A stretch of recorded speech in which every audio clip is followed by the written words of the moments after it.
Kia ora, tēnā tātou katoa, so ko rangatautau te maunga, ko waitemata te moana, ko pupu ki te awa, no tamaki makaurau ahau. Nō reira, tēnā koutou, tēnā koutou, tēnā koutou katoa. So kia ora, good afternoon everybody. My name is Joe Lane and I'm Deputy Dean of the School of Science, and it is great to be able to talk to you today about studying science at the University of Waikato. So before we get underway, what is science? Right, so when many people think about science, they have ideas of men and women in white lab coats, sort of scurrying away in a laboratory, trying to understand something that maybe isn't of relevance to many people in the world. But I want to try and convince you that science is actually so much more than that. Because scientists here at the University of Waikato, when we think science, we think getting bush, right? We think of getting out into beautiful Aotearoa and understanding our flora and fauna. We think also of going into extreme environments. So here is research that we undertake down in Antarctica, trying to understand the dry valleys and their changes with climate. We also think of getting deep underground. So looking at our caving networks, our stalactites and stalagmites, trying to understand something about drip waters and how we can sort of infer something about past climate.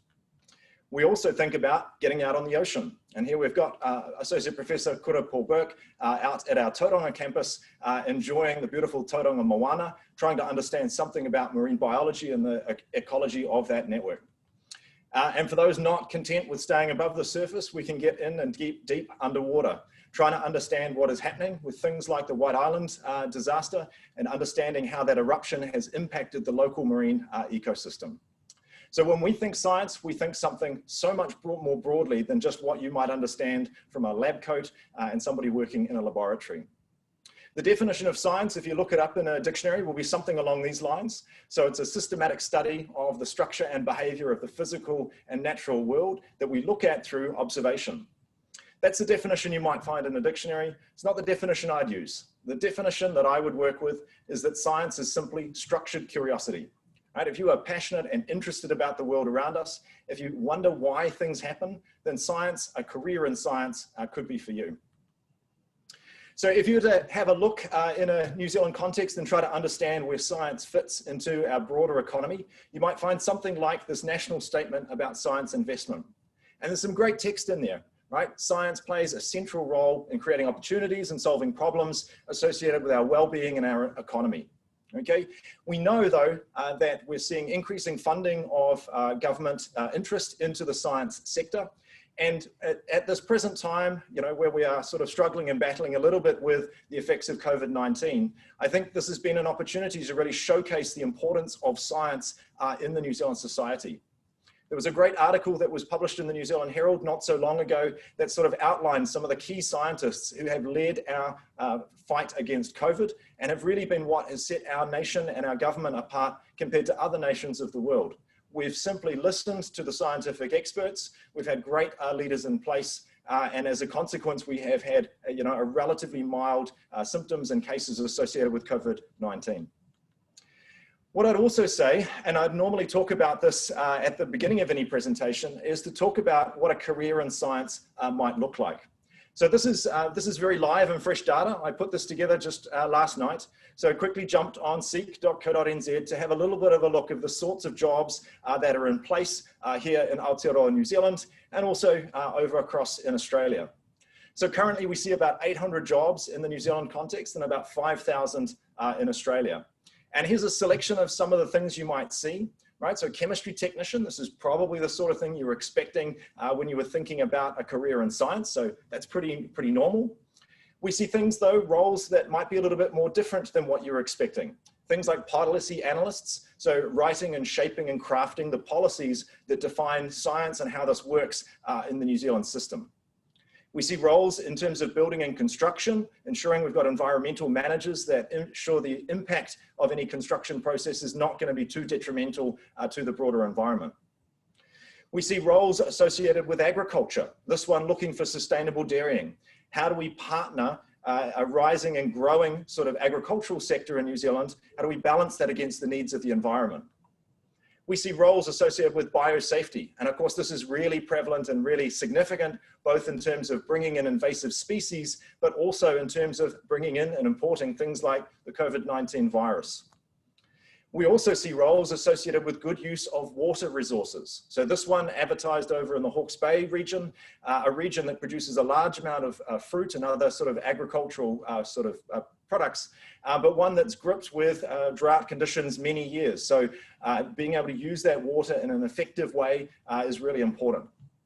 And then lastly, as an example to look at, this is a role working at Scion, one of our Crown Research Institutes, looking about the sustainable value chain scientist in the Māori sector.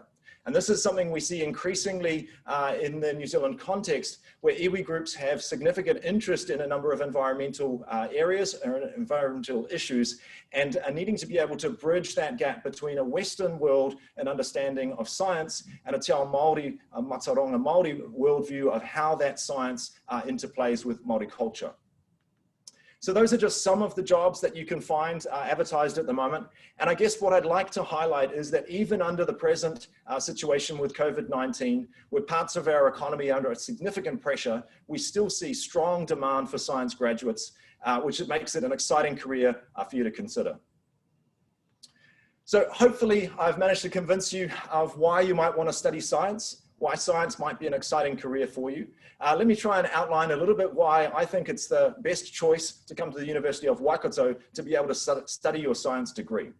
I'm going to run through 4 points: our facilities, our learning style, our career-focused and flexible qualifications, and also lastly, the personalized experience that you get as a student at the University of Waikato. So firstly, our world-class facilities.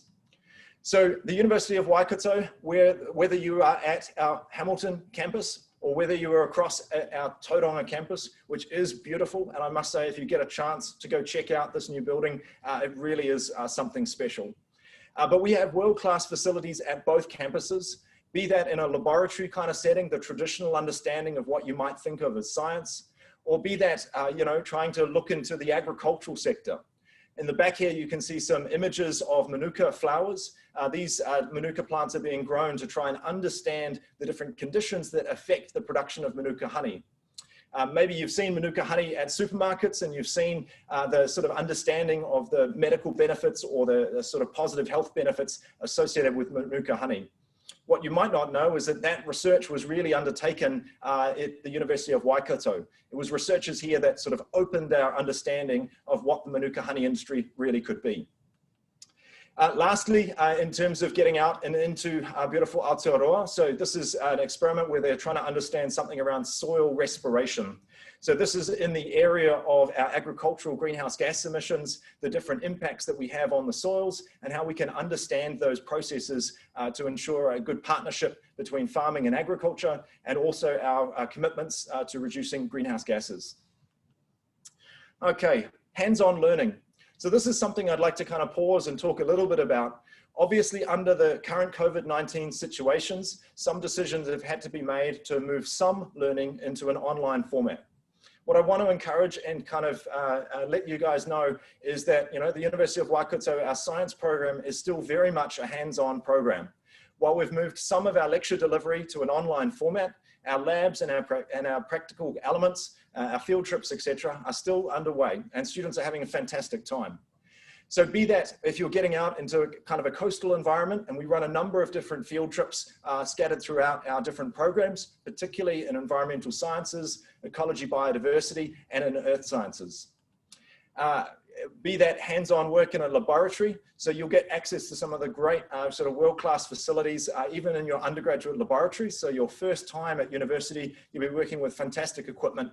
In this case, we're looking at some microscopes in a biology setting, but that might be in a chemistry setting or other sort of lab experiences as well. Lastly, to talk about one of our very famous field trips, which is that looking at the Tongariro crossing. So this is a key component of our Earth Sciences program and a highlight of some students and their time at the University of Waikato. Career-focused and flexible qualifications.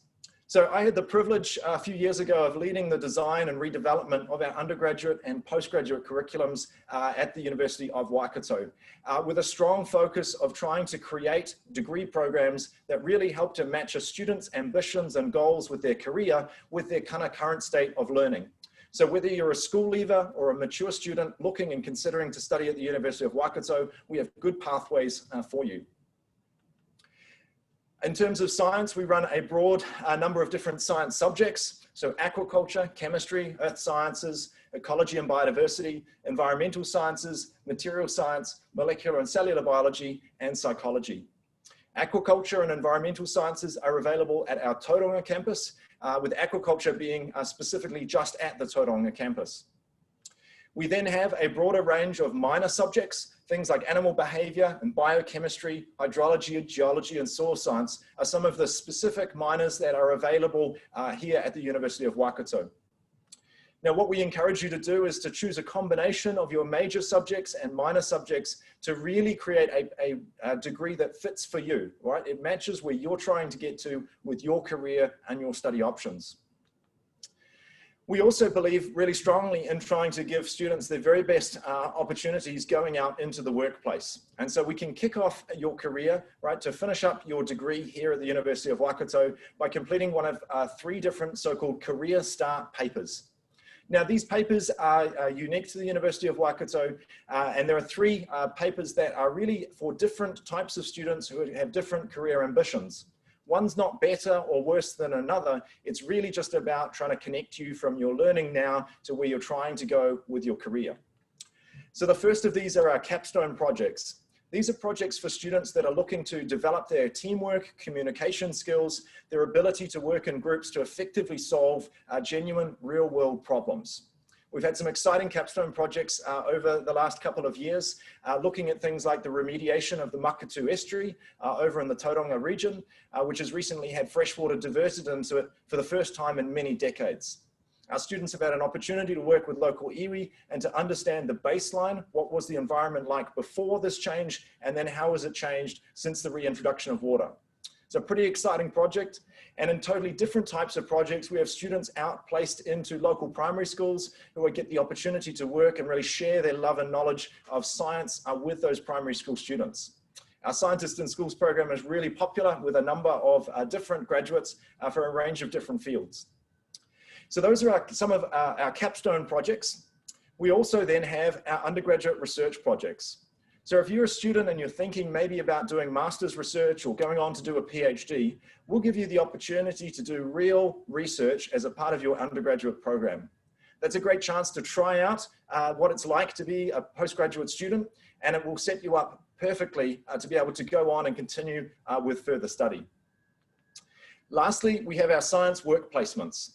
If you're a student that's looking to get a job out into industry, maybe you liked the sound of that chemistry technician role that we talked about a little bit earlier, this is a great opportunity to get a 10-week, normally paid internship working at a local business. This solves the catch-22 that often students find when they try to get their first job. They keep looking at jobs that are advertised and they say, hey, we'd really like somebody with work experience. But of course, how do you get work experience if you haven't yet got a job? So we have a fantastic work integrated learning office who will partner you with a local business, a local industry to be able to get that step up into the career workforce that you are looking for. Okay, so lastly, a personalized approach or personalized experience. So I can talk about this personally or individually. So as a student myself, a few years ago now, I had the experience of, and privilege, I guess, of studying at the University of Otago. But I was one of 1,500 students in the first year health science class, and I was but a number. Here at the University of Waikato, we have much smaller classes, which gives you better access to your academics, to your professors, to your tutors, to those who are going to support your learning. Okay. And, we ran a range of different programs to help support what you're doing in and outside of the classroom. So we'll give you individualized degree planning. We will help to connect your ambitions, your goals for your career with where you currently are based. We have dedicated support staff for students, a range of different one-on-one sort of study options and other tutorial support. And we have, as I mentioned before, the fantastic work integrated learning office, which helps to partner you with a local business to get you that all important work experience. Finally, the last thing I'd like to say in terms of this personalized experience is just to reflect a little bit on what it was like to do online learning during the first half of this year. So here are a selection of quotes that came through from our appraisal process, talking about one of the courses that we teach in at the University of Waikato. And what we found is that, overall students were really very pleased with the support and the organization and how things went as we transitioned to an online environment. It's obviously not the perfect scenario to want to study under conditions of level 3 and level 4 restrictions, but we did a pretty good job of that. I have to admit, the bottom quote down the top bottom left-hand corner, that's one about a course that I teach in, and it's a pretty bold statement to say that enthusiasm and passion and interest for our science subjects might be more contagious than COVID. So anyway, that's it. That's all I've got for you today. Happy to take any questions, and great to have you joining us in this orientation session.